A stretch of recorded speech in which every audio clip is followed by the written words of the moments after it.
Hi there and welcome to the latest edition of Diary of a Hypnotherapist. And I've been recording these diaries for a good few months now because so many people say to me, what actually does a hypnotherapist do? And there are some very weird and wonderful ideas about what hypnosis actually is.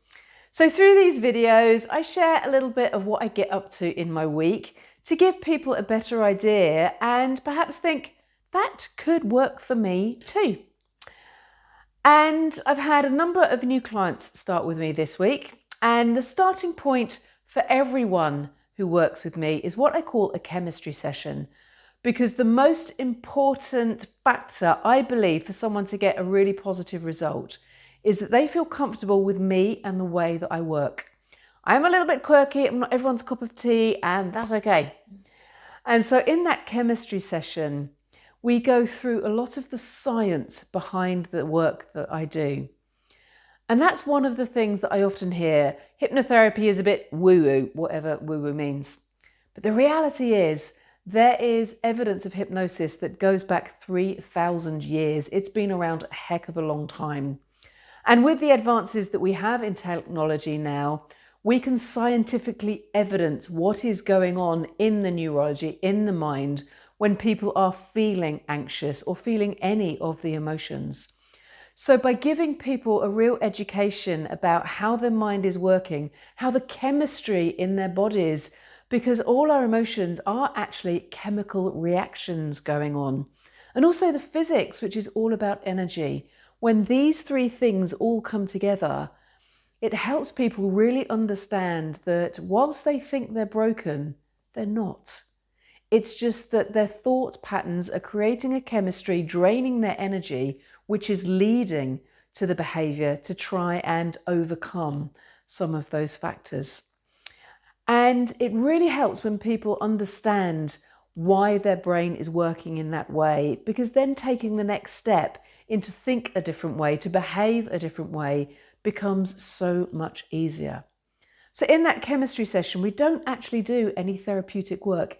It's just about creating a platform. And if that platform feels really strong for that person, we build really, really quickly. So it gives a quicker result, even though it's a slower start. And if it's not right, that's okay too.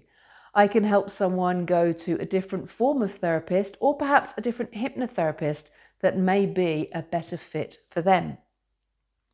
And with the new clients that have started this week, there's been a number of youngsters.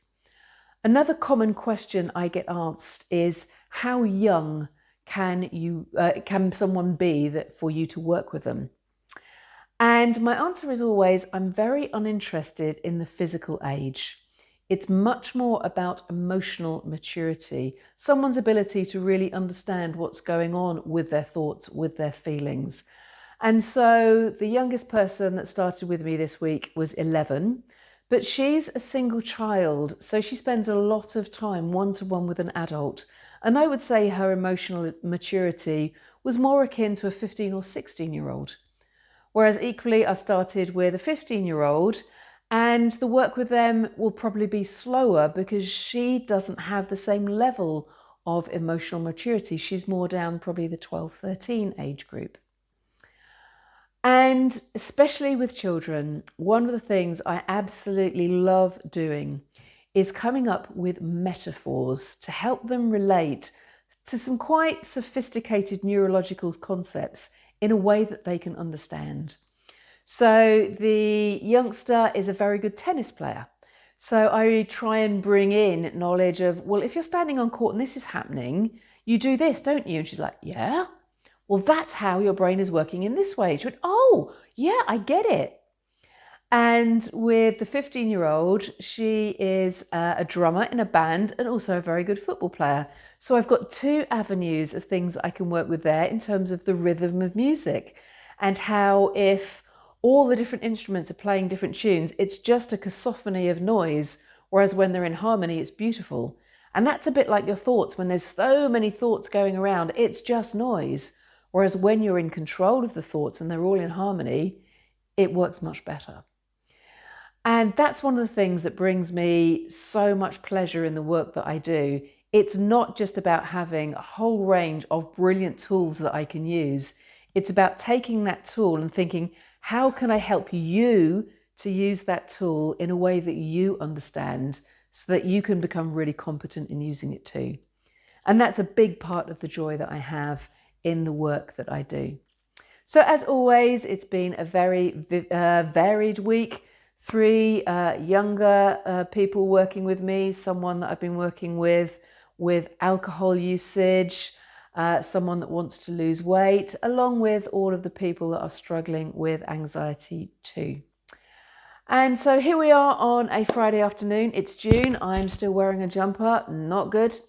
But hopefully the weather's going to improve over the weekend, and I shall look forward to a very busy week next week. All of my client appointments are full, which is lovely to see, helping lots of people. And so I shall have lots to share with you in the video I record next week. But in the meantime, if there's been anything that you've heard of today, or even just you're a bit curious as to whether hypnotherapy can work for you, let's just have a chat. We can have a very informal phone chat, video chat, whichever you prefer, where we can just see if what you need help with and what I do are a good fit for each other. And if I can help, I would love to. If I can't, I will direct you with someone that may be a better fit. So for now, I wish you a wonderful weekend, and I shall look forward to sharing another video this time next week. Take care for now. Bye-bye.